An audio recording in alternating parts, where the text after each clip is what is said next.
Okay, think we might be live. We're live.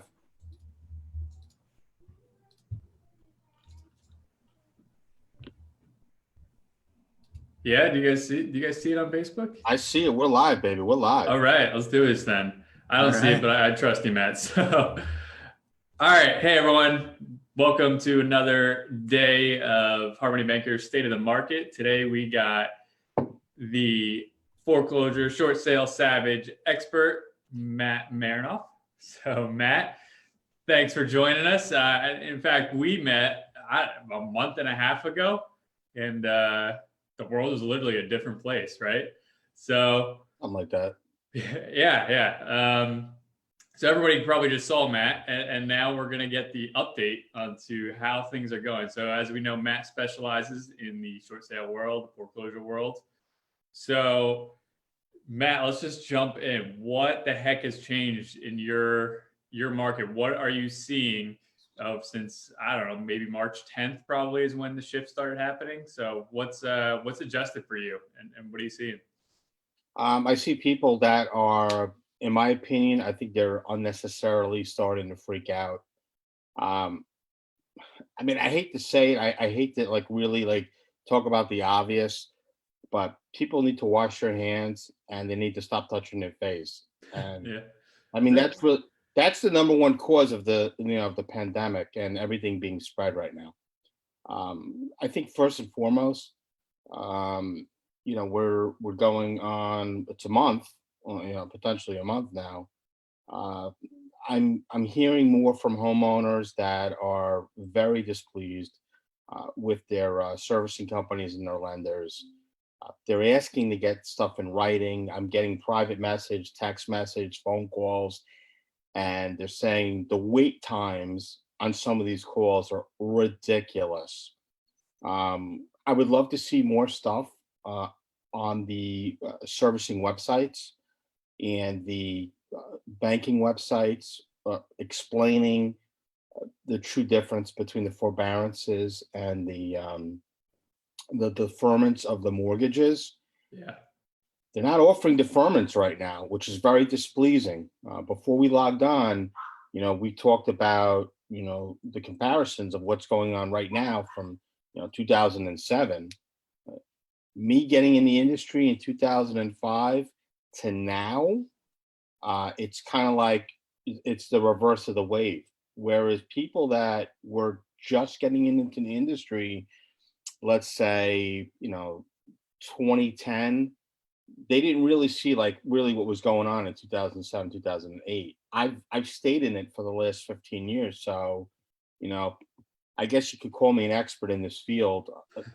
It's truly scary for people that were not in the industry. I mean, Ian, you were talking about how you had a wholesaling company and a service a platform set up for that, and then you saw obviously a niche, with the hard money. It's scary because people don't know what they don't know. And the fact of the matter is, I feel like the social media is like a circus, and they're not really offering tangible information to homeowners specifically. Anybody who's a landlord and has been holding on to properties for the last 15 years plus, they know what's going on. They know what's going to come down the pike. Somebody made reference the other night, and I totally agree with it. I think it was Carmelo Oliveri, and he said that the president ourselves owns real estate. Do you really think he's going to help, not help people that own real estate and put bills in place for people that own actual properties itself, being a landlord? I mean, what do you guys think on that note? I mean, I think you hit it on the head, which is so they threw out there $2 trillion, right? Like, okay, great. How does anything happen at this point? Like what is that $2 trillion? As far as I know, that's all going to the Kennedy Consulting Foundation, or was it the Arts Center? They attributed like 25 million of the money to it. Everything we're talking about in this segment is allegedly, but go ahead. Yeah, right. Yeah, And exactly. then I was thinking in my head, I'm like, logistically, all right, you're gonna give $1,200 in a dollar, whatever the hell it was.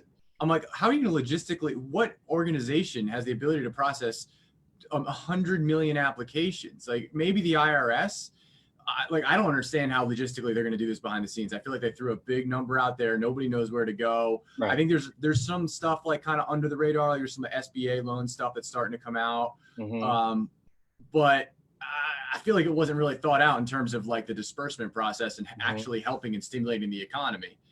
So I agree with you there that I am not like, they're going to have to do a lot more in the rollout process here to make people comfortable with like just throwing around big numbers. I mean, was there, since I wasn't there in the 2008 crash, do you guys recall any sort of stimulus that came out from the government like this that was similar? Oh yeah. Not similar. Not similar. It was easier because it was simply hand the checks to the banks. Banks can then do everything from there. The bank bailout, right. Yeah, but so there was like limited capacity. But when you were talking about the way they're doing it now with the I mean, there'll still be a huge chunk that goes to banks because they're going to deal with like Matt said, the forbearances and stuff, which just like Matt said, like really haven't been what's going on there. Is it a forgiveness, a forbearance? Supposedly after renewing forbearance, but there'll be a lot of money that goes to the banks. But there's also going to be like, just like I said, like there was not 100 million applications at $1,200 a person coming out at the door. Like that kind of stuff wasn't there. And I don't know how it could be done. I really don't know how it could be done. You know, right now, one of my contacts I spoke with at the bank the other day, guys, obviously I can't say names of the lending institutions, but, you know, when you're hearing that, you know, 40,000 plus forbearances were put in place prior to the quarantine, that should really tell you that they know or they knew something was going to be happening. And, you know, behind the scenes, look, there's all these different videos that are being posted, taking down, putting back up, talking about the end of last year, middle of last year, regarding, you know, COVID-19, saying how the possibility of this actually really turning into, you know, a pandemic. And, you know, I don't want to be quoted on it because I didn't write any of it, but it's actually pretty scary to know that, you know, this was coming. Now, what's the comparison between now and 2007? Back then, that whole catastrophe was government related. I don't care what anybody says. They offered those tickler loans at 1%. They were putting people into product that didn't make sense. They were enticing homeowners to really stretch their budget, go from a $350,000 house to a $700,000 house and saying, hey, you're going to have the same payment. Nobody questioned anything. So they went into those types of loans. And then, quite honestly, you know, being in it in 2005, I saw what was going on. I didn't have a crystal ball. I was working on the inside. You know, I was working with a mortgage company. I was running a for sale by owner service. We were killing it. We had a toll-free number, find out how you could buy this property for as low as $500 out of pocket, blah, blah, blah. The list went on. Hit 1 now to speak with the homeowner if you're not a real estate agent. Hit 7 now if you want to find out about the special financing. So we were killing it. But at some point, like, I never thought, because I didn't really have a quote unquote a mortgage background. Yeah, I mean, I did processing and coordinating, and I was around a mortgage company. But did I think, like the general public, that everything that was going to go crazy the way that it did and the bottom fall out the way that it did? No, I didn't. You know, there's a lot of people that had a lot of faith in it that were buying properties in Las Vegas or buying properties, you know, at tremendously high pricing, thinking that the bottom was never going to fall out. I mean, guys, let's face it. If you're a bagger at a grocery store, but you're also a personal trainer, and you're promoting to your clients, Ian's laughing is where I'm going with this. And you're promoting to your clients, hey, I can get you a property. I can get you a low interest rate. You could get this, you know, refinance your properties. And these guys are riding around the AMGs and AMCs and all these different cars and Maseratis. And then when the world came crashing down, and you know, people lost their ass. So what's the comparison? This is a virus that unfortunately is going to cause catastrophe like we have seen before. So my personal opinion, and I know that the government is not going to do this, but if the government basically went to all the lending institutions and says, guys, we're going to shut it down for 4 months. We're going to do a hard reset. We're going to freeze everything. People can't use their credit cards. They can't use their line of credits. They're not going to be paying their leases. They're not going to be paying their mortgages. They're not going to be paying their line of credits. We're going to do a hard reset and defer for 4 months to get the country back on track. Matt Merenoff for president, right? Yeah. It's never going to happen. They won't do that Right. because that's not how big business runs. So if you're a homeowner and you're in trouble with your property, or you're worried about going into trouble with your property, if you don't have money to pay your mortgage, it's time to panic a little bit. You know, I tell people all the time, clients that I work with, I'll let you know when it's time to panic. Right now, yeah, if you don't have money in assets, and you know, I think they were talking about like where you could take money out of your 401k and not have to worry about paying it back for 3 years. no interest, whatever it is. You know what? Allegedly.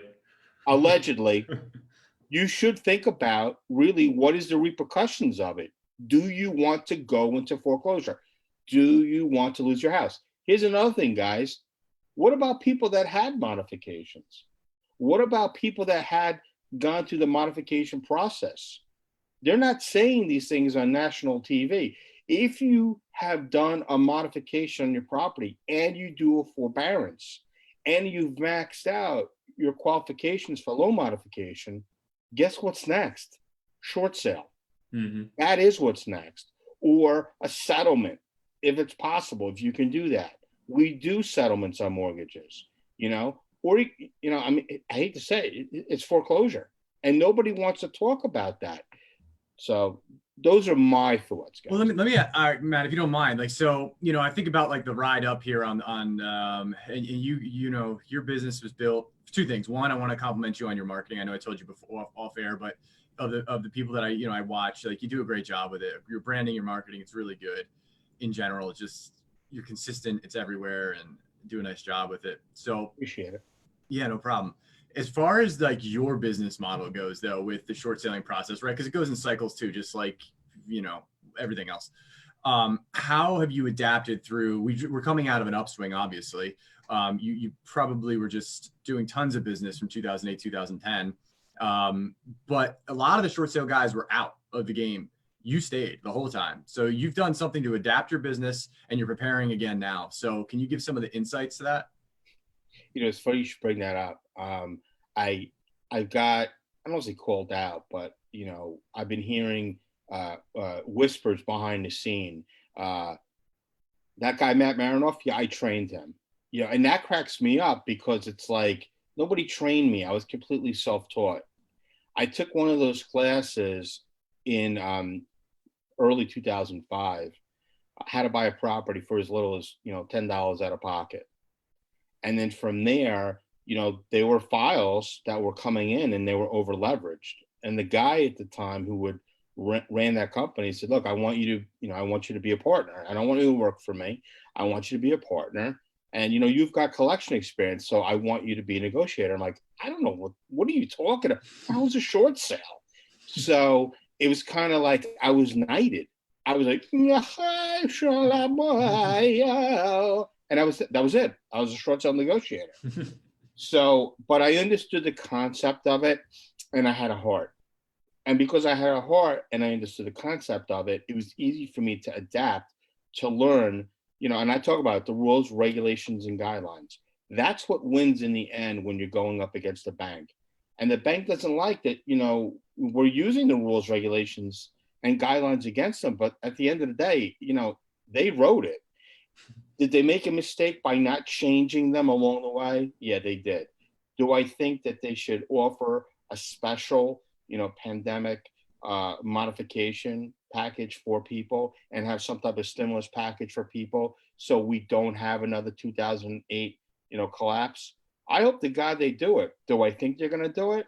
I don't know if they're going to do it. So, you know, the rise and coming up in the ranks of doing it, what's changed?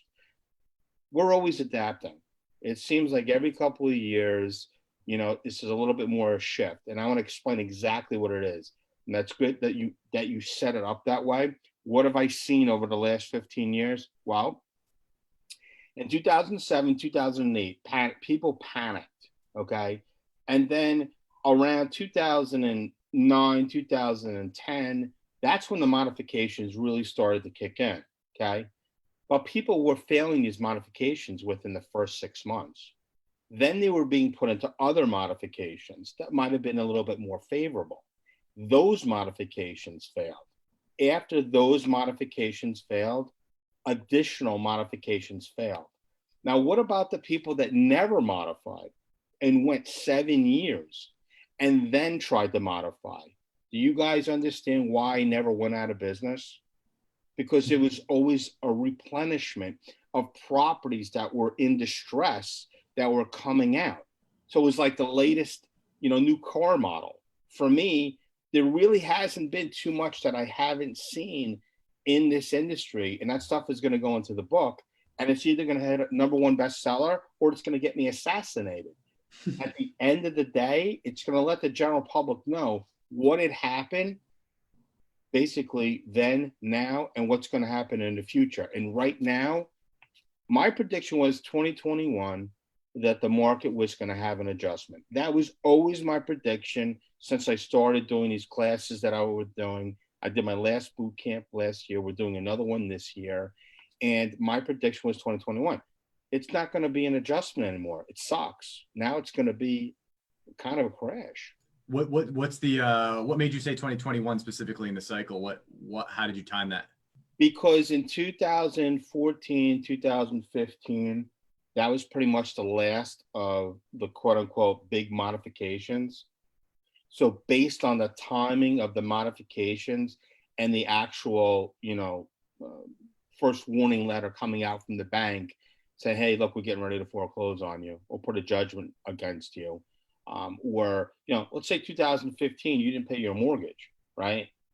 So they were going literally 3 years, almost 4 years in some states, and then sending them a letter saying, hey, we're getting ready to start the foreclosure process. It's like, where the hell have you been? I mean, if you go to certain states, you don't pay your mortgage, in 90 days, you're done. To go years, insane. I mean, I've had people in Florida reach out to me 15 years, they haven't paid their mortgage. That's a good deal. That's a great deal. It's crazy. I've heard of years, but 15 years? Yeah, 15 years. It's like you make one payment, one and done, and they can hang out. I knew a guy who was big up in this area, left, went to Miami, got himself, I believe it was a penthouse or one of those high-rise places, paid the maintenance on the property, bought a deed from somebody for $10,000. Last time I talked to him, he was probably in the property for 10, 15 years. He was just paying the maintenance on it, and he was living in $1 million plus condo. Oh man, smoke and mirrors, man. Yeah. Oh my gosh. 100%. That's crazy. I mean, that's, I think about that because I bumped into that kind of stuff too, where it's years. I'm like, you've made a payment in years. Because when we built the management company, I've run into like landlords that hadn't done that, they haven't paid in years. I'm like, the one mortgage gets sold to one person to another person to another person, it disappears.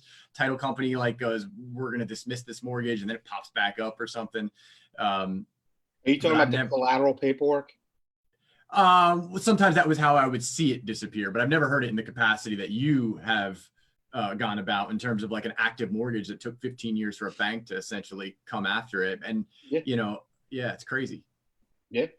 So I do think it's interesting though. I mean, what you're essentially saying, because very interesting. You're the only person I've ever heard say 2021 specifically. I mean, we're close. That's a close enough guesstimate to say, wow, that's in the world of like cycles, that's very accurate. So, and I like the reasoning is really interesting because I'm thinking of it. I'm saying, okay, the bankers are going, it's time to collect again, right? The cycle's over. It's time to collect again. That's what that is. We want our money back. And I was telling Ryan when I was watching, one of my passions is, I've studied the stock market for like 15 or 16 years. A lot of people know me for real estate, but that's my thing. And we were walking through this crash as it was happening, because I've seen these on charts over and over again. I'm like, this is happening. This is really happening. And, one thing I looked at was the 2018 lows was last time that Trump had a called the plunge protection team. And I don't know if you remember that last quarter of 2018, it was like this straight downhill plunge. Everybody's like the trade wars is what we were blaming him on. Mhm. And it hit the bottom. And then all of a sudden Trump made a few phone calls to some really powerful people, and the market just took a dead turn back upwards. And it was like, wait a minute, how does that happen? Well, I was like thinking about this crash, and I was like, there were 5 guys that are the most powerful guys in the world. If you can put a market on your back and do this, essentially either bankers or I don't know, there's 5 people that are called, and they put a position on the market. And I'm thinking, like, as I'm watching this crash, I'm like, man, like a deal with the devil was struck, that we're going to give you 1 year. We're going to raise this market and put it on our backs for 1 year so this doesn't crash. And then we're pulling our money. And if you want to liquidate that kind of volume, trillions of dollars, you can't do that by like calling your broker up at E-Trade and going, hey, can you liquidate me for like $1 trillion? You have to move the market with a catalyst to liquidate and scare everyone. And as we were watching this, I'm like, these guys, the biggest players in the world, are collecting. They're taking their money out, and we're going to go see the 2018 lows. And like that right now seems very feasible to see the 2018 lows. 6 weeks ago, that seemed like insane. And right now we are at hovering and bouncing around the 2018 lows. We bounced off it really hard from like a technical analysis perspective. Mm-hmm. And then I was saying to Ryan, I said, there's a very particular territory at this point. So the whales, as we call them, have been freed. They're out. Those guys are out. They got their money back. Everything's been liquid. But now we're stuck at a point in the market where if you don't go back through the highs of the market very quickly, you know, a lot of people are going to be calling Matt Merenoff pretty soon, because that's what happens. Like in a technical analysis, the stock market will correlate directly back to the real estate market with some lag time. And I'm watching it really, really closely right now, because the choice is one of 2 things. It either goes ripping through the highs and, you know, everything somehow just comes back out okay, or it doesn't from this particular spot in the market where it's hovering now. And their guard is back down because the market went up, you know, 1,000 points or 2,000 points, whatever it was. But everybody's guard is back down. And that's the best time in a bear market to take everybody back down. So I am not sitting here saying the market's about to crash again, but I am saying there's been no resolution to the coronavirus. There's been a $2 trillion stimulus package, but people are still dying of the coronavirus. There's still an unbalance between the technical analysis of it and the actual fundamentals of, like, we don't have a vaccine. People are still in lockdown. So, you know, what I think could very potentially, we're going to go revisit the lows that we've seen. That seems a little crazy to think right now. We're going to go see that again. And then we're going to decide if we're going to go through them. And at that point, you know, people's IRAs will have been wiped out. People's or cut in half or more. You're going to have a scenario where everybody's breathing right now, but you know, people are going to be watching this video thinking, man, Matt Merenoff said 2021. And that's a guy I should probably call for my short sale that I'm engaged in right now, because the government never was able to get me my money that I needed. So I know that was a long-winded explanation for how I don't think we've seen the bottom just yet. But there's a need for your service coming, whether you probably have already been feeling it. Like you've probably already been feeling an upsurge in like what you do. But I think, you know, there could be an overwhelming upsurge shortly if things aren't handled correctly, or the fundamental end and the technical end don't align with one another. So long answer to something that just got me going. Well, let me add to that. You know, it's funny, you know, it's a scary time for people that are in real estate, that are new investors in the industry. I have been speaking with one particular person that really does not have a huge social presence at all. And I'm not going to say the person's name, and I hope at some point he watches this. It is a he, is a man. And he is pretty goddamn smart, because he's been pulling back for probably about 1.5 years and not helping other people as far as, you know, lending or not even so much liquidating assets, pulling assets back that people could not afford to finish projects. And he is probably majorly cashed up. And here's a guy who saw probably 2, maybe 3 other cycles prior to this. That's all this is a cycle. Unfortunately, we got caught up in something that is something major, that is taking deaths, that's ripping households apart. They're not to be Debbie Downer, but I mean, if all you have to do is stay in your house for the next 2 to 3 weeks to get our economy back on track, sit on your ass, right? I mean, don't go to the gym. Go eat whatever the hell you want to eat.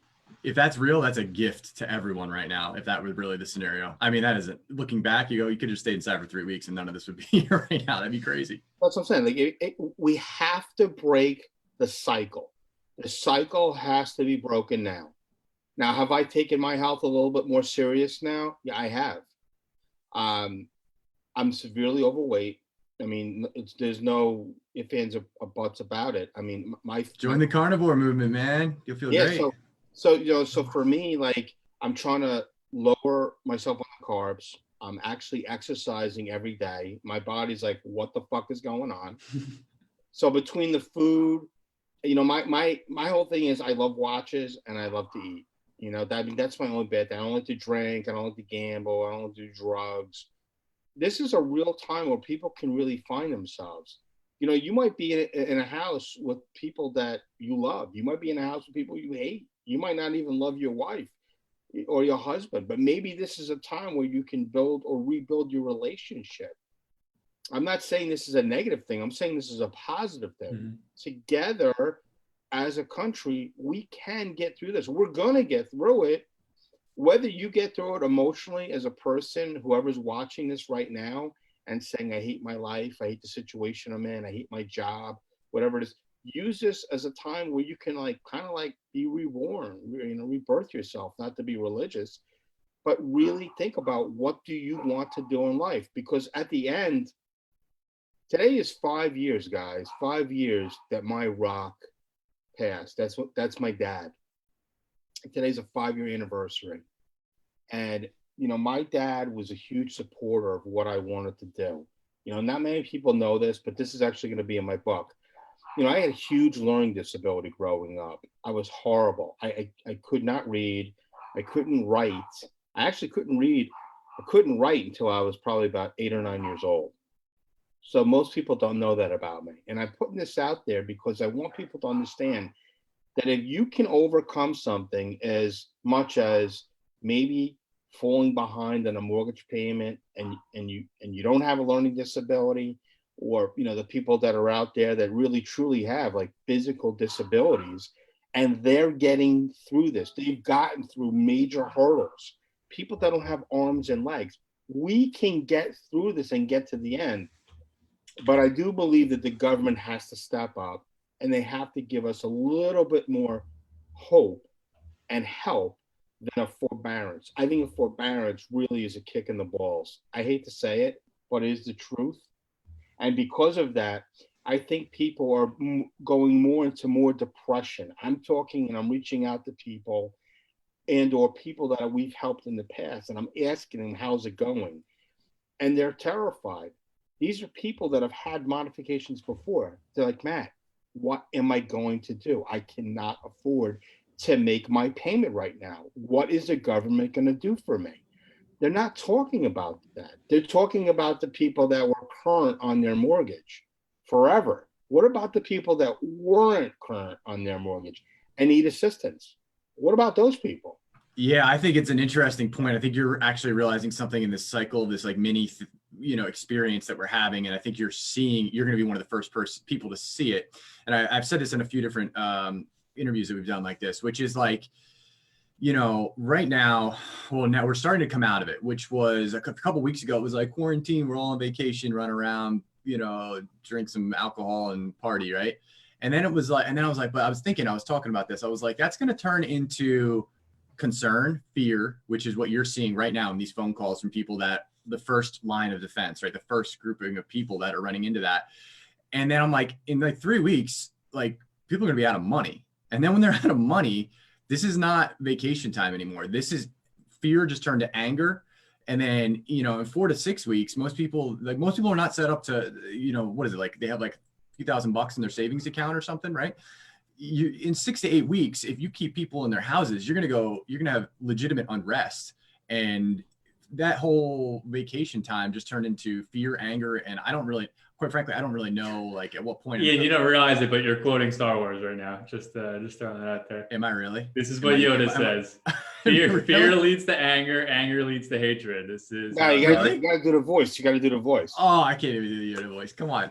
All right. Well, now that it correlates to Star Wars, it's happening, Yoda. right? So, the but story of I mean, Anakin. think about it. Those are like the natural tendencies, right? And Matt, you're seeing it. People are calling you, and so it's going to go. What do? They go, what is my government going to do for me? So that the vacation turned into fear, turned into anger, and they're directing it towards their government, right? That's what's starting to happen, or you're seeing more than anybody right now on the phone. But you know what it is? It's also embarrassment. I mean, I'm getting the lead into, hey, I'm calling for a friend of mine.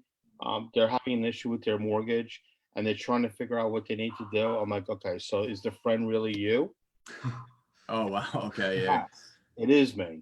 Yeah. And and I get it. So, people ask me, what do you pay? What do you pay? Pay your fucking mortgage. Mhm. If you got to lose your car because you can't pay it, bye-bye. Your credit cards are maxed out, or you're maxed out your credit cards, you're maxing out your credit cards, bye-bye. You can't live underneath a credit card. You can't cook a home-cooked meal in your car. So if it's a situation where your leasing company or your finance company is not willing to help you out, or your credit card, it's funny, they're talking about how they're giving the grace period. It's like, when they're saying it, it's like you feel like a beam of light is going to come down. It's a rainbow. And they're saying like, your credit's not going to get affected during this time. You're not going to get charged late payments. You're going to get a 3-month grace period. For what? For the inevitable? For what's going to happen? Come on. I agree. That is going to be its own mess. I agree with that. Like, don't worry about your credit. Don't worry about this. I'm like, I don't trust any of that. I don't trust that is not going to be reported. I don't trust this is like a well-oiled machine. Let's talk about that. What happens realistically? What happens in 4 months from now? 4 months from now, you're 3 months and 1 month behind on your mortgage. At that point, do they go back and they say you were late? Those periods of time? Are they saying at that point you're now 30 days late? Does that make any sense? It's an open-ended promise that that question is like, you have to like literally propose that to Congress and be like, explain this to me, because it's a very straightforward question you're going to face in 120 days from right now, or 90 days. That's a great question. I've been asking for years for people to put me either in front of Congress, put me in front of the government, get me in front of big banker business. Let's talk what the reality is. And I don't think they want it. I don't think they ever want that to happen. I truly believe that the cycles is what's making people rich, not the poor people, making the people that have a lot of money even richer. Yeah, we were talking about on one of the prior shows that, I've always said this about cycles. Cycles are designed to send the middle class back 10 years to then bring yourself back up to where you were 10 years ago.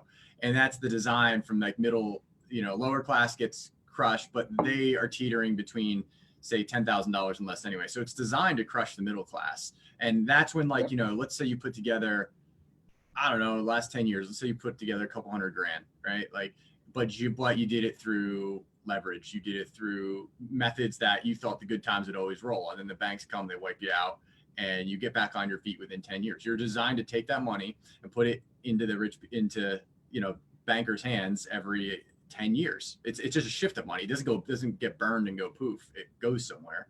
And it's a form of gambling. It is. You hedge your bets every 10 years. You come and collect your bets. That's what it is. And you do it through design. So it's interesting that you bring that up, but that every 10 years, the middle class gets set back. I mean, think about the last one, right? How many people just got back on their feet to where they maybe were, or a little bit ahead just now in the last 10 years? A lot. So, yeah. I think what people don't understand, or maybe they do understand, and maybe they're fearful of it. And I'm not a motivational speaker by any imagination, but I will say this, there's something that I have on my wall here that says what most people think. And it's really true. Hold on, let me take this down and show this to you guys. Because I look at this every day. Sounds good.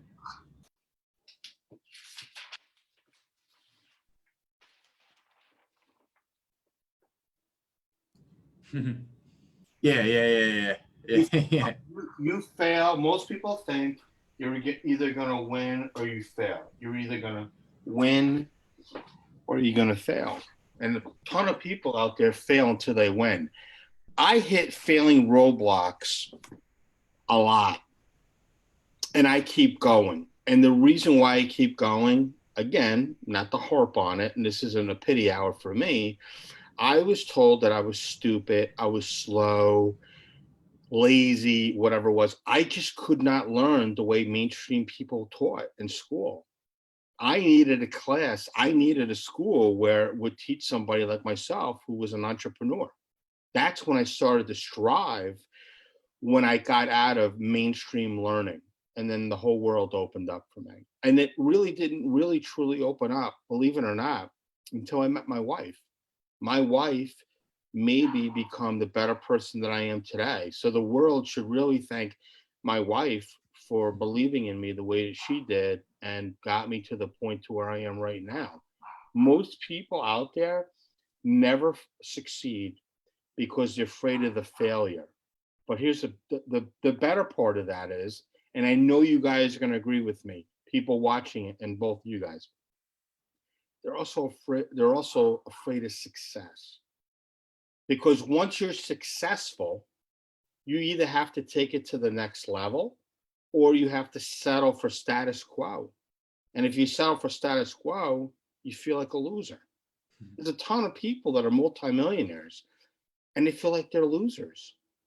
So I think if people redirect the way that they think, definitely in the time that we're in right now, I think that people are going to come out ahead, and I think people are going to be coming out, winners, not losers. And I look at people that are losers that don't know that they could be or have the potential of being a winner.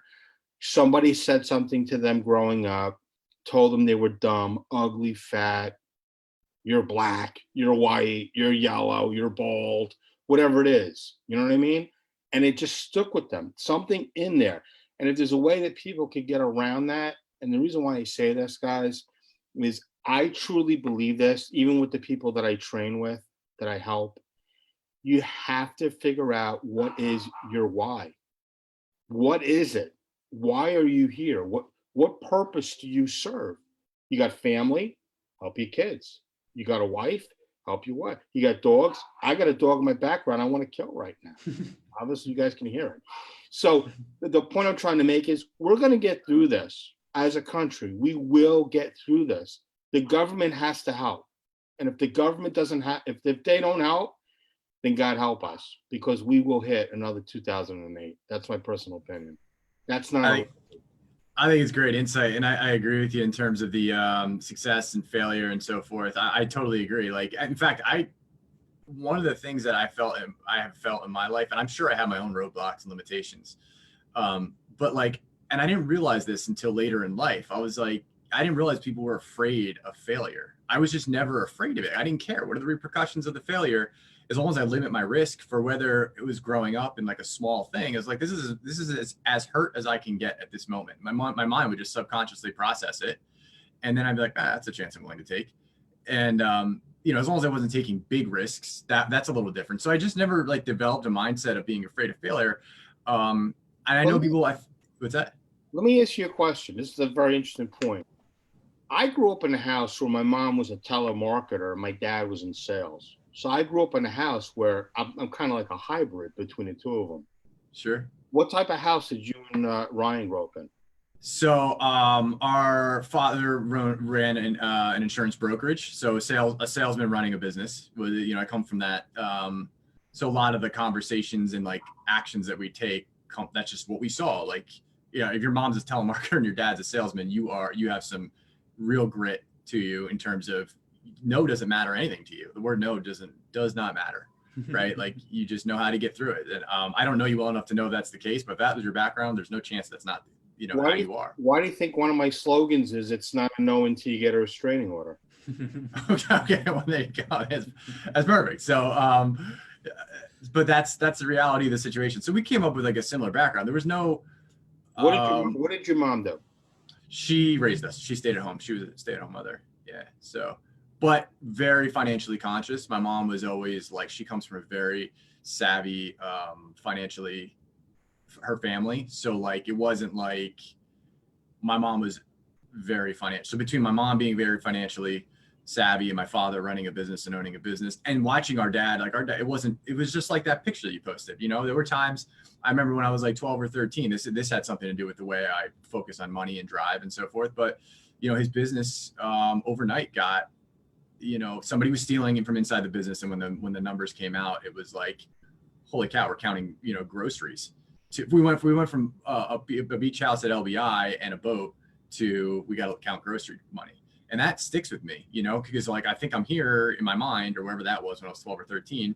And then, and then the fear, the anger, and the resilience that my father had to have to then build the business back up, which he did, so there was that whole, like, this path to get to where you want to get to is 100% real. So I was just used to it, right? That was just the world that I lived in. And when a big bump hits, and everybody should do this. I don't think anybody should not have faith in their own ability. Like, I am definitely no smarter.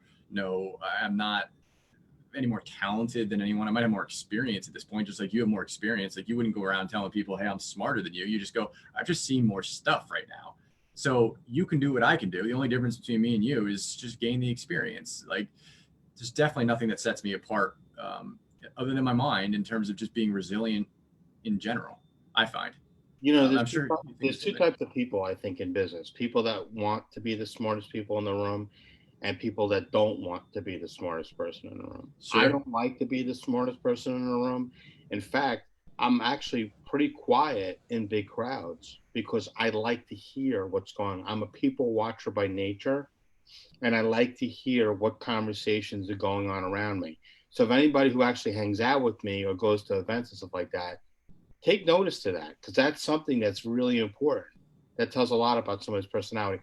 What do you guys consider? Ryan, what do you think? Are you somebody who wants to be the smartest person, or do you want to be somebody who's low key and learn from others? I mean, it's natural for me to sit here and listen to you guys. The phrase, you have 2 ears and 1 mouth, use them proportionally, right?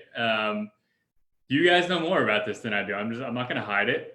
You guys were here in 2008, right? I have nothing to do but learn. I shut my mouth and listen to you guys. That's what it is, and you're good. You're good. Both of you guys are good educators, right? Yes, I have questions in my head, but if I listen, you guys are going to cover them. If you don't, I will ask. And that needs to be what everyone's mindset is. If you're not sure here, listen to those who have been there before, that have what you want. Like, you guys have both come out of these recessions and you're both better for it. Your business took off from it. So if I'm doing anything in terms of trying to talk over you, I'm doing myself a disservice, and I'm doing anyone who's listening to this a disservice, right? I mean, literally the Mike McCann meeting, I didn't say a single word. I had nothing to say. This man has been doing this for 30 years. What could I possibly say that would be more beneficial for any of the viewers, right? So it's just, I'm definitely, I am always trying to put the smarter people around me. That's who I like. So when you said it's not necessarily that I don't want to be the smartest person in the room, it's that I want other people around me to be smarter. So when that's the case, I'm quiet, I'm listening, I'm learning from you. And that's exactly what's happening here. And I hope everyone who's watching this is doing the same thing, in the sense of just learning from you guys. That's all you can do right now. So what's the age difference between the two of you guys? I'm 37. 33. Okay. So 4 years? Yeah, Mhm. four and a half. Yeah. 4.5 years. Okay. See, that was easy math. I could do that one. Yeah. My two kids are approximately 5 years apart. Yeah. It's amazing how people learn, and it's amazing how technology can help people learn. And there's a reason why I'm saying this. I'm going down this road. I have a 16-year-old who's going to be 17. Well, for all practical purposes, he's almost 17. And then I have an 11-year-old, right? So there's about 5.5 year difference between the two of them. My oldest had an issue with his laptop and he couldn't get it to work. He started blaming it on the router, on the internet, too many things going on. Dad, your Zoom calls are slowing shit down. My 11-year-old didn't say anything, listened to everything. Didn't say. My wife and him were very upset. The next morning, I'm downstairs, and I said, I gotta figure out what's wrong with with the router and the internet. And so I see my 11-year-old in with his laptop. Then I see him bouncing over to my other son's laptop. And I just said to him, Mace, what do you think? He says, Dad, something's not right here. The network settings on Max's computer is not right. Fixed it. And his laptop worked. The point I'm trying to make, just because Ian's older than you, Ryan, doesn't mean that he's smarter than you or that he has more knowledge than Oh you. no, he's definitely not smarter than me. Oh shit, that's fired. So, it's funny because, sibling rivalry is not such a bad thing, right? My brother works 9 to 5. He likes punching in, punching out. If I had to work a 9 to 5 job, which I have before, I've fallen asleep behind desks. I would die a slow death. That's not my personality. I'm that type of guy, and I think you guys are too, where you'd rather work 60, 70 hours of work to avoid working a 40-hour work week for somebody else. Yep. The point I'm trying to make is that, different strokes for different folks. Not everybody, marches to the same beat of the right, different drummer or whatever it is. Use the advantage, Ryan, that you might be more tech savvy than your brother-in-law, which I believe you are. Yeah. Right. So I tell my youngest, it's good that you're like that. To my oldest, they both have different things, strengths and weaknesses that they work off of. For sure. That's honestly what Ian and I, why we're able to be in business together as partners. He has strengths, I have strengths, and we both play to each other's, right? So for sure, Ian's just better at social media than me right now. Do I think I will get, going back to the mindset of, do I believe I will be able to do what Ian does? Yes, I think he just has experience on me, right? And I'm going to have to go left and right on that sheet of fail, fail, fail before I get to success. But I'm going to use Ian there to get there. It's reps in general. I was just thinking last night as I was falling asleep for whatever particular reason that, Ryan's been in the business less time, but he's got way more experience than almost anybody I know. And then you're like, well, how's that possible? Then, people like to say to me, hey, I've been in the business for 20 years. I do 2 deals a year, and I'm like, and I looked at Ryan's sheet. So we keep communication of a sheet every day. And I realized, I was like, I'm pretty sure he's seen 1,000 deals since he's been in the business. Mm-hmm. And so, and that's why he can speak the language. And when he talks to people and people are like, well, I've been doing this for 20 years, right? It's like, I've seen 1,000 deals, in the past, 2 years. Mm-hmm. So with seeing that, I think the way that we get reps, I think technology allows us to do that now. And then what happens is, I'm good at what I do, I think, in terms of evaluating properties and stuff, but maybe I've seen 20, 30,000 deals. I don't know what the number is, right? Ryan's maybe seen Probably 2, but right. at some point, it's probably more than that. But at some point, there's a limited rate of return in the experience. I can only be so much better. It's not like I'm 30,000 properties in evaluation better than Ryan. When he gets to maybe 5,000, he probably knows 99% of everything I know, whether I do 100,000 deals or not. So, Ryan's really, the one thing Ryan does really well, I find, is he knows when to listen in terms of learn. So he switches his learning switch on. And that's not just oh, I'm here to write down some things. Your mindset shifts into humility, humbleness, and totally being cool with it and trusting the person in front of you. And I'm sure you bump into that all the time, Matt, when you have people that, with your boot camp or whatever it is, and we're talking about a 2021 cycle, you watch their mind, who thinks they know better and they tell you they're there to learn, and who goes, I'm listening. I'm really listening. And I'm sure you see that. You have a lot of experience. I'm sure seeing that all the time. What's scary about the arena that we're in is that everybody wants to be the leader. Everybody wants to be the tiger. Everybody wants to be the head chef in the kitchen. And I think that by doing that, obviously, I don't even know how to say this nicely. I am not perfect by any means. I'm just lucky that I went down a specific road to understand the information that I get, the contacts that I have inside the banks, asset managers, head guys at servicing companies. This isn't something that I'm bragging about. I'm saying because I'm building these relationships, I'm able to help people that are in distress. Now, whether it's a homeowner, whether it's an investor, you know, whether it's somebody else that has, a specific, company that might try to be set up the way we are, we're using the rules, regulations, and guidelines similar to the things we do in life. You can't walk up in the street and shoot somebody in the head. Just not allowed. Not in the United States. In other countries, it's probably welcomed, but not in the United States. So, I mean, I don't want to sound abrasive when I'm saying this, but it's like, telling somebody, and we've had people give really bad advice. I mean, horrible advice to people. I'm getting phone calls. Matt, I spoke to so and so that says they're the best at short sales, and this is what they told me that I should do. No communication with the bank. Don't pay my mortgage. They'll eventually get to me. I mean, are you fucking kidding me? I mean, I don't understand where are you coming up with this stuff? You have to communicate, right? You have to verify, clarify, verify. You got to get stuff in writing. Just don't run in the other direction. So if you're somebody out there that's claiming to be a leader in this industry, you got to stop giving people bad advice.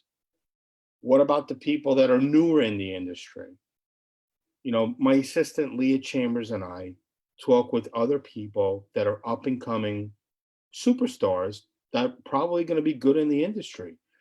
Are they going to be as great as Leah and me? I don't know. I'm not going to stand here or sit here and say to you, yeah, they're going to be better than me. I don't know if they're going to be better than me. What I can tell you this is that, everybody has a different opinion. Not everybody's opinion is correct or incorrect. I will say this, you better verify with your sources in the lending institutions before you give out information. I make one bad move, one wrong move, and the last 15 years of what I've built is gone. So I'm talking to people that are newer in this industry that want to learn what we're offering. So my boot camp's coming up. People are upset. It got moved from May to October. I didn't make this shit happen with the virus and the pandemic and everything coming out. I'm only trying to help and move things to October. It was a pain in the ass to move the thing that I need to move with the hotel, but we did it. Do I think the event is going to happen in October? I hope to God it does, right? But if it doesn't, I'm going to have to make provisions to make it happen, right? Because if you pay for a service and I can't provide it, I still have to follow through. Do you know how many people I hear from that said, hey, I want to so-and-so, and I paid them really good money? I mean, look, guys, there are people out there charging, this is not even a joke, $30,000 to learn information. Oh yeah, I know who you're talking about, and yeah, I'm very very aware of that. I'm like, wow. So think about the people that are charging so much money. There's a specific group that's charging that. Then there's another group that's charging 50 plus or whatever packages that they offer out there. And that's great. But guys, you better come through with the value. You better come through on your end, because all it's going to do is give you a bad reputation. Google my name, Matthew Merenoff. Google Real Estate Recovery Group and tell me and show me that there's one bad thing about what I've done. I could have been a multi-millionaire multiple times, but I choose not to do that because I have a heart. I know what it's like to be the underdog. People are like, dude, you charge way too low for the stuff that you put out there and help people. I'm not looking to become a millionaire off of the stuff that I put out there. I'm putting value out there because I'm worried about the karma for myself and for my family and what's going to happen on a later date. So, in the realm that we're in right now, you're going to see a ton of people come back in the industry. They're going to claim we never left or we were silent behind the scenes. That's bullshit. If you weren't on social media or if you weren't doing some type of activity out there and offering certain things, I mean, there's a ton of people out there that are doing the juices, the drinks, the coins and stuff like that. And you're starting to hear from people like this again. I would be leery of these people. Unless they got something tangible that they can offer you, stick with the people, the leaders that have been in this industry. Guys, before we got on this call, I made it very clear what I felt about your company. And I'm going to say it. You guys are leaders in the industry in hard money. There's not a lot of people out there that are leaders in this industry. You're going to see in the next 6 months to a year who is around and who is not around. Stick with the people that have content and are always out there. No, the people that are hiding and they're not out there and they're not talking about everything that's the latest and the greatest. Talk about the losses. You know, we it's very frequently, but we do talk about bad situations that happen. We're at a very high success rate with what we do because we're qualifying the individuals before we get involved with them. And the qualifications doesn't mean the financial aspect of it. It also means like, are they going to qualify? Are they going to work with us? Because if we're going to need documentation from somebody to help us, whether it's a loan modification, settlement, or short sale, you know, I don't really talk about the fact that we settle mortgages. I'll say maybe 20% of our business maybe is settlements of mortgages. You know, we do loan modifications for individuals. You know, I don't really put it out there. I don't pronounce it as much because it's not really, you know, the heart and soul of my business. The heart and soul of my business is to help people make a transition from being in a horrible situation and being publicly embarrassed to walking out with their head held high and moving on to the next phase of their life. That's what's going to happen, whether people want to hear it or not. Hey, Matt, not to cut you off, we do have another guest coming in at 1 o'clock. This has been an awesome hour. I can't believe it's 1 o'clock already. Sorry. So thank you for joining us, sharing with us, you know, what you're seeing there from the short sales. There's going to be a lot of people watching this. If you are in a situation where you may need some help, please reach out to Matt. You know, he is the expert in short sales and foreclosures, and you know, it's going to be a busy couple months for you, Matt, here. So keep us posted. We'll stay in touch, and we'll all get through this together. I appreciate the opportunity, guys. I want you to stay safe. I'll tag my information onto the post so people have it. Perfect. They can reach out to me and keep doing these interviews. Amazing interviews you guys are doing. I really appreciate it, Matt. I really appreciate having this one with you. It's our first time that we've really got exchanged for, you know, a longer period of time. I think you're a good dude, and my first time getting to know you. So appreciate. Yeah, you're a nice guy. So it's I appreciate it. You never know until you start talking to somebody like how guys are. But well, I know you guys got to get on to your next guy, but I want to see if you guys can do the point. Yeah, we can do it. We can get it. Wait. Nice. Mine's a little weak, but Ian, you got it. You nailed it. All right, guys. Take care. Thanks, man. All right, see you, Matt. All right, bye-bye. All right, let's bring in Joey Chan, next guest here.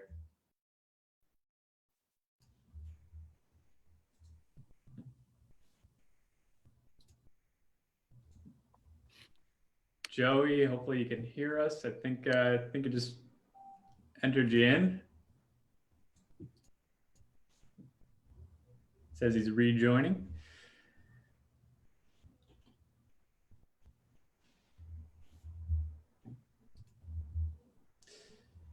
All right. See a picture of Joey. Joey, see you're muted and video's not on, but I know we figured it out yesterday. There he is. Hey guys, how are you? Doing well. How are you, Joey? I'm doing well. I was just at the bank getting some temporary checks for one of my subcontractors. Keeping business moving. Yeah, I got to keep these guys paid, man. Even though, you know, we are all broke now, but got to keep them paid. Got it. So everyone, this is Joey Chan. He is an investor. He runs his own contracting company. So this, I mean, we were just speaking to Matt Merenoff. I feel like a lot of the interviews we've been doing, Joey, have been almost higher level, state of the market. And I think you're going to be more a frontline warrior for us. Like, what is going on at the ground level as an investor, somebody who does these fix and flips, who keeps their contractors going. So just in all the madness of the last month or so, now that we kind of know where we are as a country in terms of, yes, this is a trying time. It's not going to be gone in another week or two. What are some of the bigger call outs you would say you've noticed for your business? Yeah, so for myself, being Asian, right? So the Asian community is very scared right now.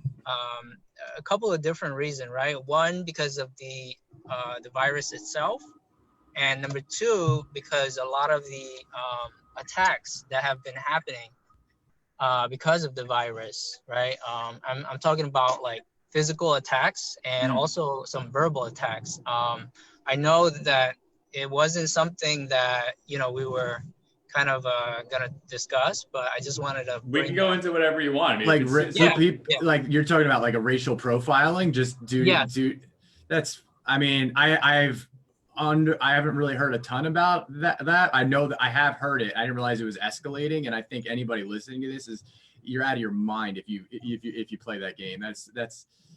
That's ridiculous to like. So you're saying people are putting blame, on the Asian community for the virus, and they're taking out, like, you're ridiculous. People are ridiculous. Has anybody said anything to you, Joey, or? To me personally, no, not really.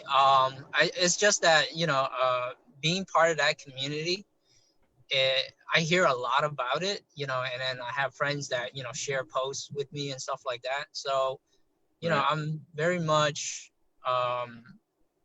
was kind of like an advocate for like the nonviolence and for just because early on when I was a kid, I was picked on a lot, just being the only like Asian kid in the block, or actually the entire town, so I grew up here in the U.S. in the mid 80s. I came to the U.S. in 1986 when I was about, I'm sorry, 85 when I was about five years old. Okay, so that kind of gives my age away a little bit, but being the only person around, it didn't really help me, right? And because people don't know, and to me, it was kind of innocent, right? As a little kid, I thought it was just kids picking on kids, so I didn't think anything much of it until I was more grown up, and I realized, oh, you know what? These other kids, they were being very racial, like like one time, I was playing outside my dad's restaurant as a kid when I was about, I would say probably 8 or 9 years old. And, out of nowhere, this kid comes with a bat and just hits me right over the head. Whoa, shit. It was a wiffle bat, but still it hurt. I mean, I had a gash in my head. If I shave my head, you can still see it.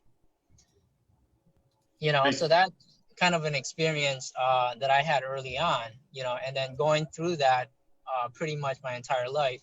I lived in a Hispanic and mostly, African American community. I saw a lot of that, Yeah, no, I'm glad you brought that up, because a lot of what we've been covering on all this has been state of the market, what's going to go on, but it's easy to miss those details, which are very important. It's like a 9/11 when a lot of Indians were being stereotyped here, right? People were saying things. So it's along that same context, and it is important that we do spread the word saying that's bullshit if you do that.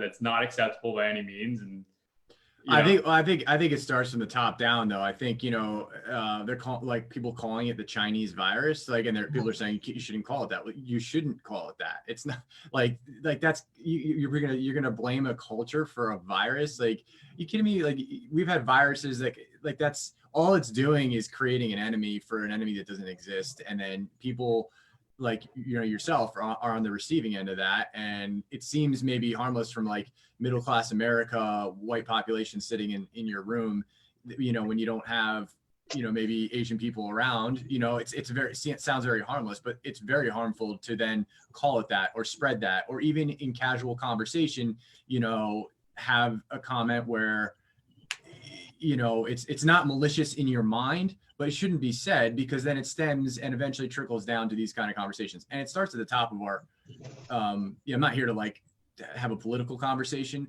but the president shouldn't be calling it the Chinese virus. Like, that's the reality of like how this has started in terms of that, because then it's racially driven. I think anybody listening to this, hopefully we can do a little bit to spread that is like, it shouldn't even be a conversation. It shouldn't even be a conversation that has to be had.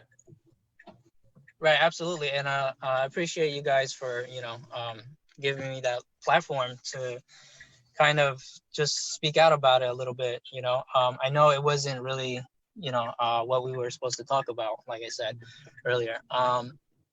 So yeah, like I said, glad you brought it up. So it's I mean, everything is fair game right now, in the sense of this is the coronavirus. It's all new for everyone. You have a perspective that, not a lot of people do, right? So I thank you for sharing that, and we do need to make it out there for everyone to be aware of that. So I mean, if you want to bring it back to real estate, or you want to keep talking about that, we're more than good to do that, Joey. No, let's kind of bring it back to real estate and construction. Sure, yeah.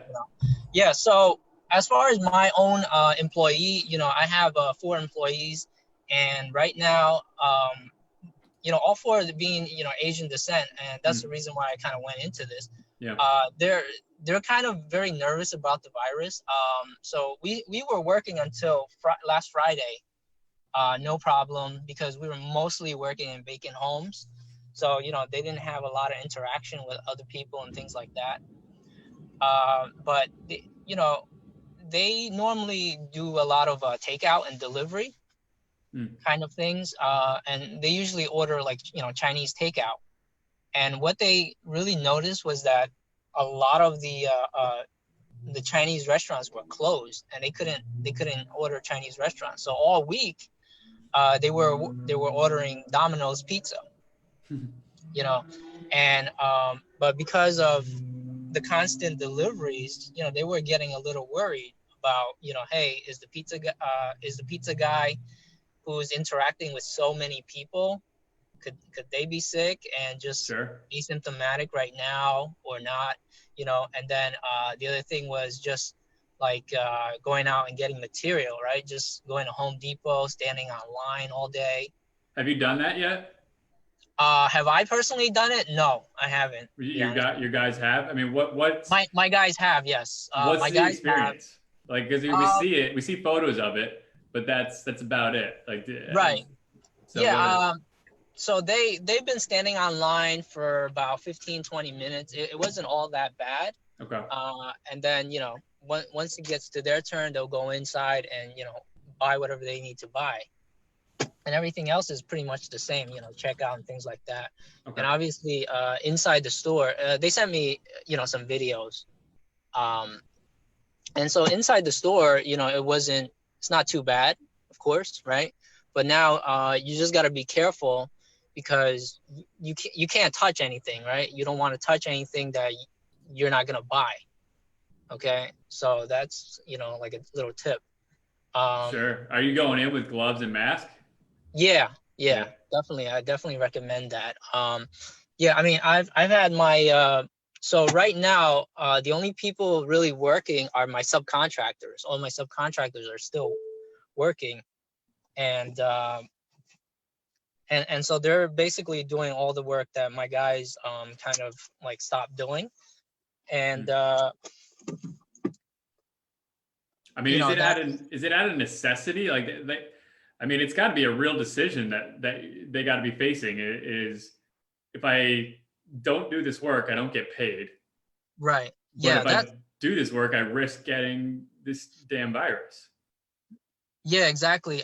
So most of my guys, so 3 of my guys are in their 50s, and I have one guy, he's around 25, 26. So, you know, the guy that stopped working first was the 26-year-old, because he's more on social media and things like that. And so he's seeing, you know, everybody post, oh, stay at home, you know, be careful, blah, blah, blah. To me personally, if I was a worker, I'd probably still be out there working. Especially because, like I said, you know, there's really no interaction with anybody else other than the other 3 coworkers. It almost depends on the project. Yeah, because, you know, again, the only thing we're doing mostly just ordering from homedepot.com, Wayfair, you know, wherever we can order things from. And so there's gonna be a lag time between when you realize you need that item and when you order it and the delivery gets there. So what type of lag time are you seeing right now? Are you talking a day, a week? What? 2 to 3 days. Okay. For the most part. If it's a large, like I did a large delivery, and so I ordered it on a Thursday and we didn't get it until Monday. Okay. Yeah, but that was like a $2,000 delivery. Yeah, but these add up, right? So if you're trying to do your flip within 12 months, you know, usually you're doing it in 6 months. Now you might have to plan for 7 months because of these delays. And that's only right now. It could, you know, if it gets worse, maybe you got to go 8 months, and that's another month of interest that you got to pay, another month of bills, right? So you do gotta factor those in right now to your investment projects, right? Yeah, exactly. So everything kind of adds up. We haven't had to pay a lot of the bills yet. You know, we will start, but we haven't had a chance to pay them yet. So once we start seeing all the bills come in and the income not necessarily coming in, then we're gonna start crying. But right now, I haven't seen them. So no, you're right. It's still early. It's still early in all of this. As crazy as that is, I mean, April 1st, right? Everyone's saying rent's due. So this from here, I think, to the end of April is when we're going to start seeing the pain start happening. And that's what you're just talking about. Like we haven't paid the bills yet. We haven't had to, but now it's going to start trickling in. So really, the message we're giving out to everyone is just, it's a test, an endurance test, a stress test. Can your business handle it? Nothing's been stress tested yet. Now everything's about to be this coming month. So are you doing anything different to prepare for it, or like what's going on definitely. there? I definitely am. So any kind of bills that we're kind of looking at all our bills right now and just seeing what is necessary versus what's not necessary. So for example, on our real estate side, you know, we do a lot, not a lot, but you know, we do a decent amount of marketing. And so we decided, hey, let's put that on hold for now, because eventually everybody's going to start calling us anyway. So we put that on hold for maybe the next month or 2 months. Sure. All right. So that's, you know, those are like dollars that are not going out anymore. Right. We're definitely saving money as far as our vans and things like that. You know, because we're not paying for gas, you know. However, the vans, we still got to pay for the vans themselves. We still got to pay the insurance on them. You know, we're saving a little bit as far as, let's say, the workman's comp, eventually, not yet. You know, that's already paid for up front. So we are not going to feel the effects of that yet. Right. You know, so that's kind of like the contracting side, right? The insurance. Are your contractors being pretty flexible? Like they're pretty understanding with you right now? Like they know. Oh yeah, like, absolutely. That's good. Yeah. So I just met up with one of my electrician, and you know, I paid him like I said, but I didn't have any more checks, you know, so I had to run to the bank, get a like a temporary check, just to get him paid. Yep. But I was supposed to pay him on Friday anyway, not today.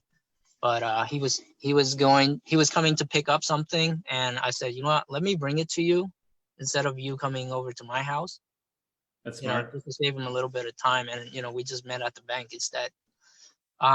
So yeah, that's what I'm doing. I'm supposed to have a walkthrough with another one of my subcontractor on a property, and so I'm not gonna actually physically go. So I'm just gonna send him there. There's a lockbox at the site. Is it and vacant? It's vacant, yes. So I'm gonna give him the lockbox code, and we're probably gonna do like a WhatsApp. Yeah. And do like, I don't have iPhone, so I can't do like FaceTime, but it's the same thing. Right. So Yeah. I'm just kind of walk through with him exactly. As he's walking through, I'm just gonna point out to him, hey, this wall has cedar shingles. We're gonna remove the cedar shingles and put new sheetrock up. Patch it and paint it. Yeah, I mean, everything we're hearing about is realtors doing the virtual tours, but you're able to give us the contractor walkthrough experience. Right. So what Joey's talking about is just usually when you go into a house, you'll hear people say, yeah, bring a contractor, and they'll go through every room, every wall, ceiling. They're looking at everything. Right. But have you ever done it before? Is this because of the virus? This will be the first time doing it. So I've been physically to the house already. So this is a little bit different where I'm doing it where I'm subbing out the work to someone else now. Okay. Initially I was gonna have my own crew do it. That would have saved me a lot of money, but just trying to save some time, because everybody still have their deadlines, still want to get the house on the market and everything else. This is for another investor, by the way. Is that due to the coronavirus, or is that just a strategy you already had ready to go? No, this is not something I normally do. So I always like to physically go to the property and walk the property. Yeah. Because when you go there, you can physically see the plaster walls. Is it sheetrock? On video, it's very hard to tell. You can't tell those details, how bad. Just like when people send me photos, and they don't send, there are certain angles and things like that you want to look at, and it doesn't show on the photos. So what are you doing mentally? Are you just are you assessing it as it may be something you missed, so you're going to overestimate a little bit on this? If I was the subcontractor, I already saw it in person. I already know all the detail. Yeah, right. But if I was the subcontractor, I would overestimate just a little bit. But he has to also be fair at the same time, because if he goes way over my numbers, I have to bring somebody else in. Yeah, I mean, you have an advantage being the contractor that you are. I guess I'm more asking for anyone else who's in a similar position. Right. Make sure you're overestimating a little bit on this. Definitely way better to be on the over budgeted than under budgeted side. So. Yeah, I mean, I didn't really overestimate this one at all, because again, I was gonna do my own crew. I initially thought, hey, I'm gonna come in maybe about a week. I'm gonna be in and out. It's not a huge job. It's under $10,000. Gotcha. So it's not a big renovation or anything like that. It's mostly installing some moldings, painting the ceiling on the second floor, painting, some rooms. There's no kitchen work. There's no bathroom work. Got it. So for any that you're working on now, do you have any that are on market right now? Yeah. So I have, right now I have actually 2 houses that are already under contract to sell. Okay. Under contract's good. Yeah. 2 under contract to sell. One of them, we're kind of negotiating the home inspection report. Okay. We didn't fully rehab that property. I have another one coming up. This is in Nutley. Another one coming up on the market maybe this weekend. So we're putting it on the market. Are these just to give a shout out here? Is that the Giovanni and Maria? Yes, yes, yes, it is. Yeah. They watch these, so hey Giovanni, hey Maria. Yeah, they're great people. I love them. Yeah. Yeah. So definitely, so that's coming on the market. I have another one where we kind of went back to the homeowner and we're kind of renegotiating the price a little bit. That's in Garwood to purchase for ourselves. Renegotiating because of the virus, or Correct. And why is that? Because of the virus.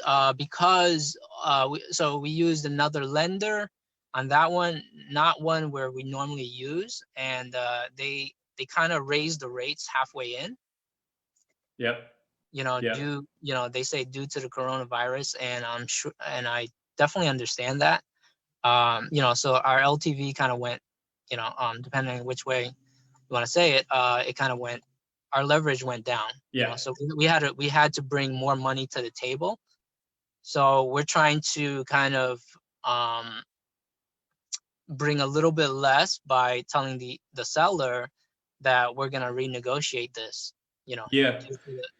We're seeing the same thing from our borrowers. It's that, we're saying, hey, this could be a totally different loan in a month from now if things all settle out. But if you want to go right now, here's the number we're at, and they say okay, and then they're having the conversation with the seller if the numbers, if they need the numbers to move. So that's interesting. Are you showing the seller then your numbers and they're comfortable with it? No, we haven't gotten to that stage yet. So we just initially started talking to them as far as the numbers. We were all set to close actually last Friday. Everything was done. The attorney gave the clear to close from the lender side. Yep. Titles pulled. Everything is 100% done. All we had to do was set up the closing time, go in, and give our deposit check, and that's it. Yeah. But it's all the phone calls that are coming in right now saying everything's ready to go, but lender can't do it right now. So that's for anyone that's experiencing that is across the board right now. So yeah. I have another one where I'm doing a refinance on a 3-family house in Newark, and so this is a conventional mortgage, a 30-year mortgage, and that's taking a long time also. I started this file in January, around January 15, 16. So we're, hopefully we close by next week. So that'll be a really nice, over 100K cash out refi. Nice. That's, cash is king right now. So that's a good time to get that. Yeah. Have you noticed anything with title companies or in terms of? So yeah, there are a bunch of title companies that aren't doing as much as they used to do, only because volume has gone down and things like that. But the title company I'm dealing with, if you don't mind me giving a shout out to Clear Skies. If they're good, absolutely. Yeah, Clear Skies Title. I don't know if you've worked with them before or not. They're still on point. They're still open. Still posting on social media and everything like that. So they're still open as well, and the only issue that a lot of the title companies have right now is that a lot of the counties themselves, the courthouses are closed, so a lot of them can't do searches anymore. Yeah, that's what we're noticing. The deals that are okay right now for us to close on are the ones that already got the title search back. The newer deals that didn't get the title search ordered yet or have it in queue are the ones that we're just watching closely, because nobody can move until that title search comes back. Your deal's not going to get insured unless there's a title search that comes back. So it's going to be township to township for anyone who's watching. Find out if that property you're looking at, call the courthouse to see if they're allowing searches. Yeah, absolutely. Yeah. I mean, I was very fortunate. I used Clear Skies initially when I purchased the property a year ago. And then, I'm using them also on this refinance. So Essex County, the courthouse is closed, but like I said, I was fortunate that they actually had the file, and so they were able to pull up my file, and they said, okay, we have everything here, all the searches, so no new liens came in, no new anything, which is great. Got it. Yeah. Okay. So that's actually a really good tip that you just gave, that if you have recently closed, if you reuse the title company that you use, there's a chance that they're going to have all the info they need. So Yeah. don't hold back from refining if you're trying to. Yeah. Yeah. So that was really neat for me. Well, hopefully, fingers crossed. Until that is signed, I wouldn't cash away any checks right now. So. Yeah, definitely. Joe, what are you finding? So you guys it's interesting that because all your stuff's in North Jersey, and we have partners in Maryland and stuff like that, and they don't feel it the same way we do up here. I'm in South Jersey, Philly area, Ryan's in North Jersey, that New York area with you guys, right. And all the real estate markets are being hit differently. So like in Maryland, properties are still flying off the shelf. People are just kind of starting to feel the quarantine thing, and I'm like, damn, we're like hazmat suits up here.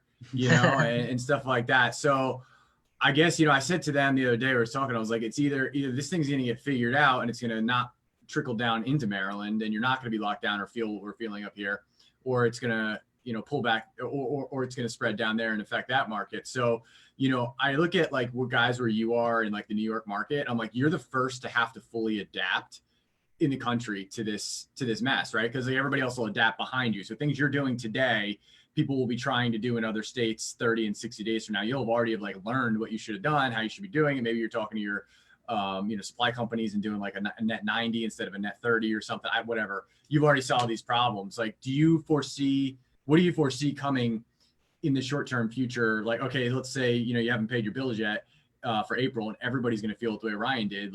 What's your plan? How are you adapting what you do day to day right now, or what will you be doing to continue to adapt? I mean, personally, for me, I'm kind of just fortunate that I have some reserves.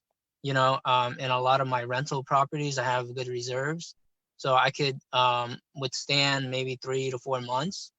But longer than that, I don't know.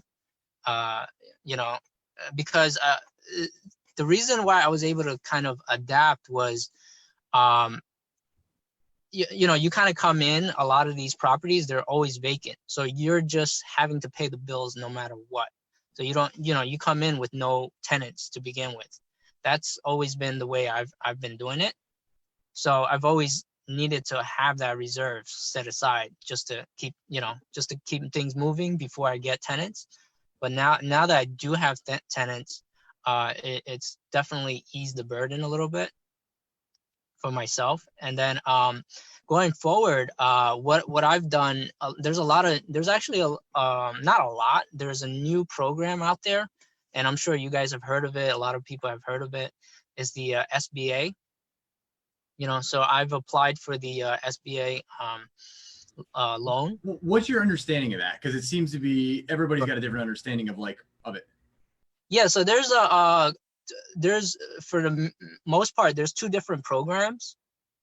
There's one program where right away, if you apply for it, I believe you can get $10,000 up front pretty much within a few days, deposited to your account. And that's more or less for for your business, just to keep your business going. And then there's the other one that's called a 7A program. And that program, from my understanding, I could totally be wrong, right? I'm not a banker or anything like that. And so that program, basically, a lot of it would be forgivable as long as you're paying, you're using it to retain your payroll, your staff, paying the mortgage interest, things related to your business, right? So, and I believe it's a 2-year loan, and the interest rate is very, very low. It's like a 3.75 or something like that. Yeah, the forgivable parts. I read about that too, and I was reading. I was like, I don't want a loan for my business, and then I'm like, forgivable? I'm like, what the hell is that? You're literally going to give me free money? I'm like, there's got to be a catch here. Up Oh to, yeah, I think it was like up to no, like there's 10 million bucks, right? Like it was crazy. yeah, depending on the size of your business, absolutely, yeah. So I went and I applied for it. So that one, the 7A, you can't apply for it yet. I believe it's the third that you can apply for it. So in 2 days you can go ahead and apply for it. And there's also another one behind that. That's for independent contractors, and I forget what it is, for independent contractors and something else. And sole proprietors. That's what it is. So that one, I believe, is on the 10th. You can start applying for that one. I So, mean, I guess where, I mean, are you going through a person or are you going to like a government website when you're looking at this kind of stuff? Because that was something we were just talking about, Matt Merenoff. We're like, we've heard there's $2 trillion floating around out there, but like the ability to access it and the logistics of like the rollout don't seem to be very good right now. Maybe it's being deployed on like a weekly agenda, like new things come out and then you go. But like, where are you going? What are you doing to get to that information? So in order to get the SBA, so in the past, I've gotten an SBA loan from my local bank, and I have a credit line with them, and so that's why I kind of understand the process a little bit. And so the SBA loan, basically, you can get it from any lender that deals with the SBA. Basically, a lot of the local banks, for example, like TD Bank is where I do some banking. So they can definitely help you out. Bank of America, PNC, whatever's kind of around, right? They all kind of do SBA loans. So the local banks can do it. A lot of the mortgage guys are trying to get into that. So you can talk to anybody that does mortgages. Yeah, it's good to know because a lot of people, anybody watching this that's wondering, there's a lot of entrepreneurs and people with businesses that are watching this that, and I'm like, if I don't really know where to go, like, and I'm like, not, but you're right. You're like, they're just going to roll out to the regular mortgage brokers or roll out into banks. And it's just going to be a type of loan that they're offering. And probably they're going to push the hell out of it for the next 90 days to get in front of people. So I think you're right. Probably over the next week or two, people are really going to be up in tune with that. Yeah. I mean, the sooner, the better. The sooner so basically the advice from what I've been hearing from most people is the sooner you apply, and having a complete application is very important. So you got to have your tax returns, like a balance sheet. It's a lot of paperwork, don't get me wrong. The one I did prior to get my credit line, it took me almost 3 months to do it. But that's because, I was working and then, filling it out. And then the rep would call me, hey, you're missing this and that, So it took a while to just get that done. But this one I think will be much quicker. People do really need help right now. So, it'll be a lot faster. And then I know that you can also pay some of these mortgage guys to help you kind of like get it filled out. Sometimes, especially talk to your accountant, really, to have them help you fill out a lot of the forms. Maybe you don't have, a balance sheet, all these paperwork that you really need, So definitely talk to your accountant for that. That's a good idea. What do you, and you don't have to name anybody because I'm fairly familiar with this, but you've dealt with a bunch of different lenders in general. Yes. What kind of stuff are you seeing? Like, you don't have to name anybody. Like, I don't want you getting into that world, but like, what's your lenders other than, we're built differently, right? So we're privately funded as opposed, so we don't have like, we're not susceptible to the institutional issues, which most lenders are. Without naming anybody, like what's a general thing that you're seeing as an active flipper in your area that, you're familiar with the lenders and so forth? Yeah. So right now, a lot of the lenders, they're looking for basically 20% of the total loan costs.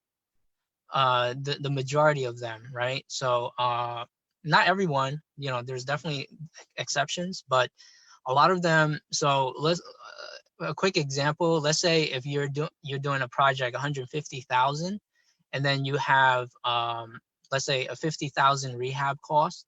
So your project is 200,000.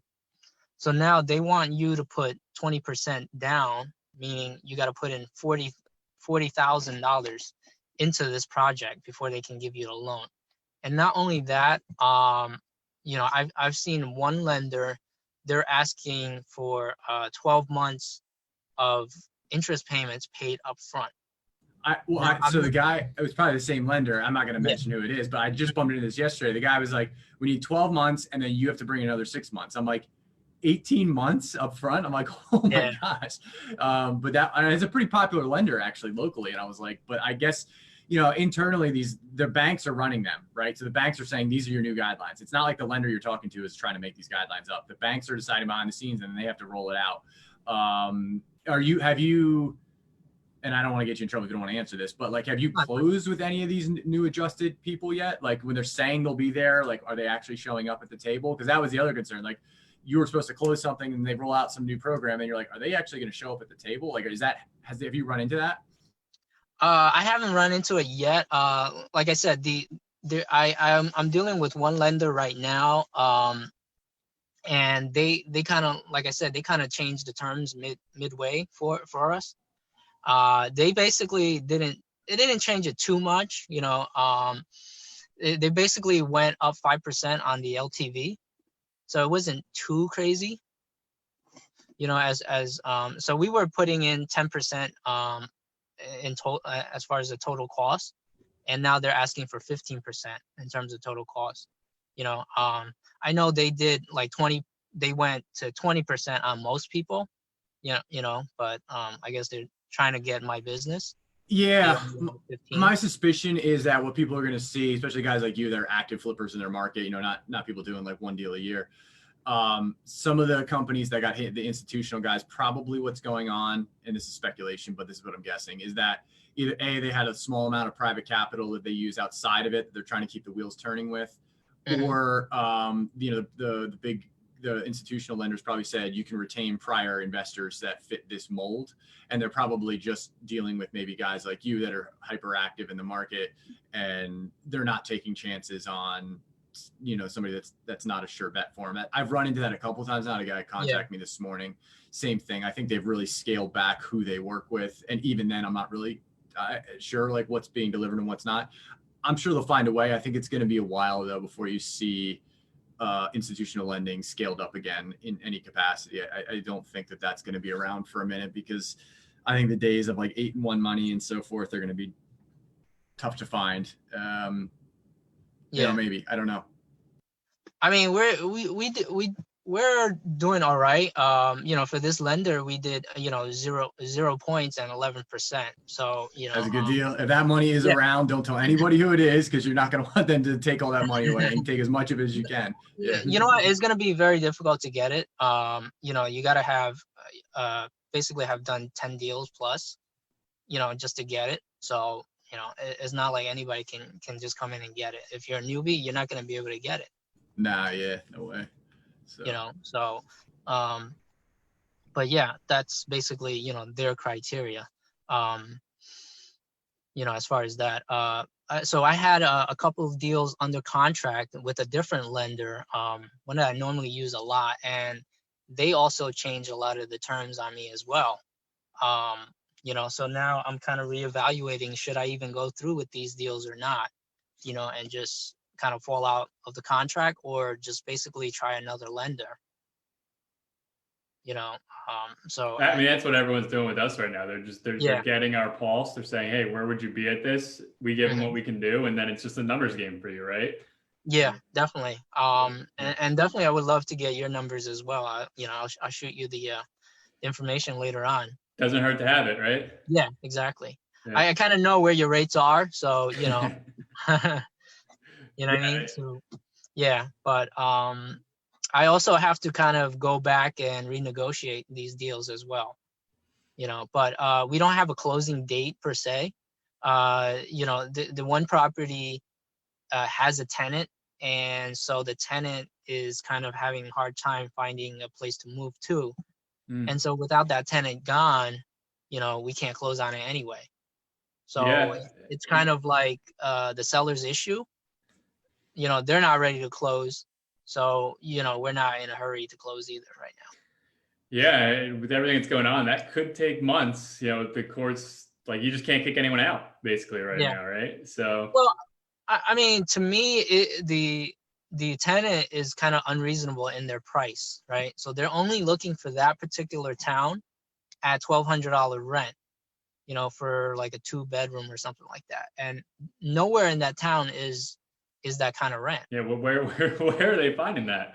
Be great. I don't know. This is in Garfield, so Gotcha. Yeah. no, Garfield rent is like 1,500 For a 2-bedroom, yeah, easy. easily. Yeah.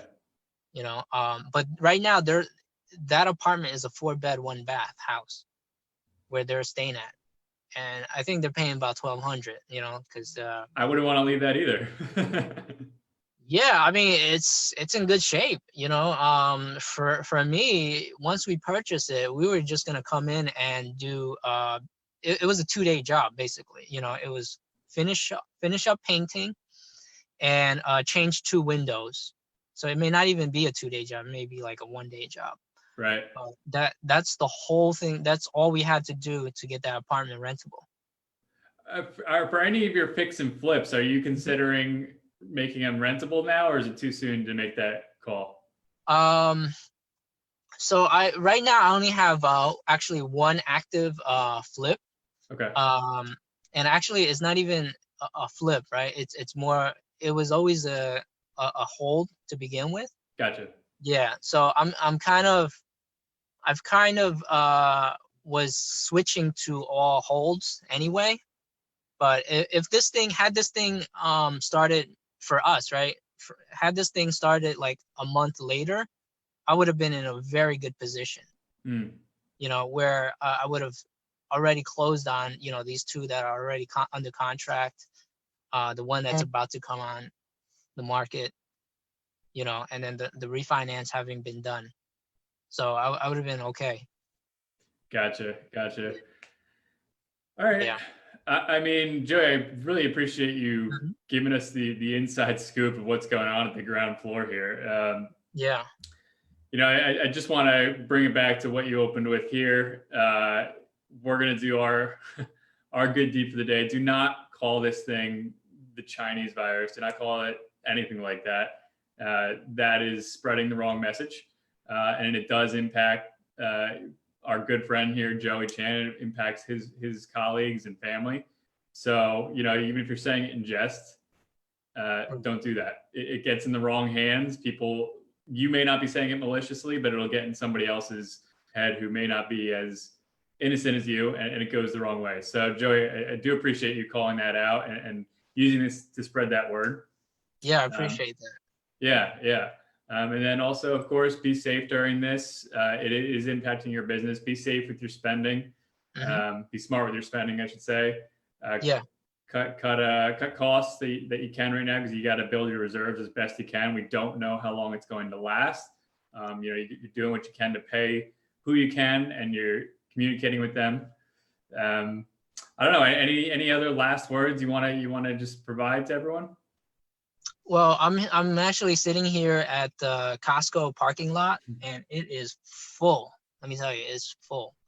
There's like the pictures. You gotta take pictures and send them, put them on Facebook. Yeah, I'm gonna go outside, take some pictures. And I mean, this thing is like incredible. When they say stay home, man, I understand. Listen, you gotta get your groceries. Sure. You gotta stay alive. You gotta buy your toilet papers. You're right. I don't know if they have any, by the way, but yeah. But this is insane. This is actually one of the reasons why we can't get rid of this thing so quickly. Is because everybody is still actively out and about. I mean, I'm at fault too, because I'm out and about as well. Yeah, I mean, I was in Hoboken, maybe I guess it was last week, driving through because I had to, not because I wanted to, and there's just everybody's just out. They're out in the park. I mean, I get it. You don't want to stay inside, but that's literally what's going to cause everyone to stay inside longer. Mm-hmm. So, yeah. Absolutely. So yeah, so try to stay home as much as you can. Yeah. Yeah. All right, Ian. You got anything else or? Nah, it's good. I'm glad. I like his perspective. I like that North Jersey perspective in general for like this actual business. Like Joey's in it every day with, flipping and so forth. And that speaks to like a huge population of the people we do business with in general. And, and he's in the heart of like where this thing is in lockdown right now. So, that's a good perspective. I think it's a really good perspective. Yeah. Yeah, Thanks, Joey. Yeah. no problem. Thank you. Oh, so quick thing. In Newark and the oranges surrounding Newark, they're all locked down supposedly. But I have friends that are working in that area, and they're telling me, hey, nothing has changed. So I don't know. Yeah, social media. I mean, the word we were using with Matt Merenoff last interview was allegedly, right? Yeah. Everything's allegedly. It's what's true, what's false. It's tough to tell right now, but the only thing we can share is do your part, stay at home. So. Yeah, absolutely. All right, Joey. Appreciate it, man. As always, same here. we'll be in Thank touch. you. I'm sure we'll talk again soon here. And, hopefully this is over sooner rather than later and we don't have to do a follow-up. But if it's continuing, we'd love to have you back on and see Absolutely. what the latest update is. So I think I'd love to be on. And then, hopefully we can do something for my show as well. I just want to give a quick shout out. Absolutely. No, of course. Do you do Facebook Live or? No, we don't do too much Facebook Live. So we have a podcast. It's called Newbie Real Estate Investors. Mm-hmm. My co-host and business partner Jonathan Boyle. So big Xbox gamer. Let's go, Jonathan. yes, big gamer. And we love to have both of you guys on. Eventually as well. Absolutely, yeah. If you can, Joey, post your information on the Facebook post here so anybody can reach out to you. But definitely, we'd love to be on the show and chat with you and Jonathan. Yeah, absolutely. Love that. Alrighty. All right, thanks again, Joey. Take care, everyone. Thank you. Hope you got a lot out of today's. So take care. Bye. Have a good one.